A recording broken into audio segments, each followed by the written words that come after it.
5 maži eksperimentai skirti perfekcionistams ir paaiškinimai, kodėl tai veikia.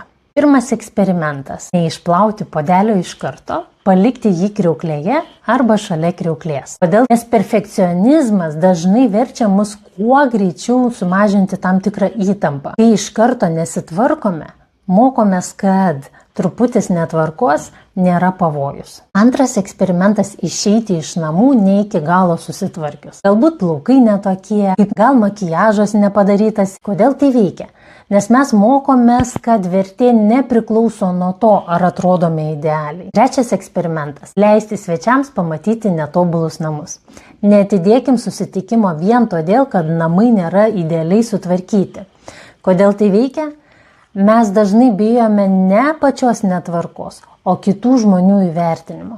Ir per tokią patirtį galime pamatyti, kad žmonės ateina pas mus ne tam, kad patikrinti, ar mūsų lentynos idealiai švarios. Ketvirtas eksperimentas – nusipirkti kokį nors daiktą, neieškant savaitę geriausio varianto. Jei radom pakankamai gerą variantą, pasirenkam jį.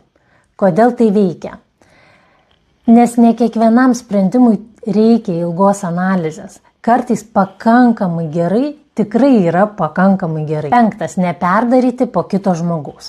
Jei partneris, partnerė, vaikas ar artimas žmogus kažką padarė kitaip negu tu, bet iš esmės yra gerai, palikim. Kodėl tai veikia? Nes taip mokomės, kad yra ne vienas teisingas būdas ir kad ne viskas turi būti padaryta mūsų būdu. Perfekcionizmas mažėja ne tada, kai savo pasakom, nebūk perfekcionistė arba perfekcionistas. Jis mažėja tada, kai po truputį patiriame, kad netobulumas nėra pavojingas.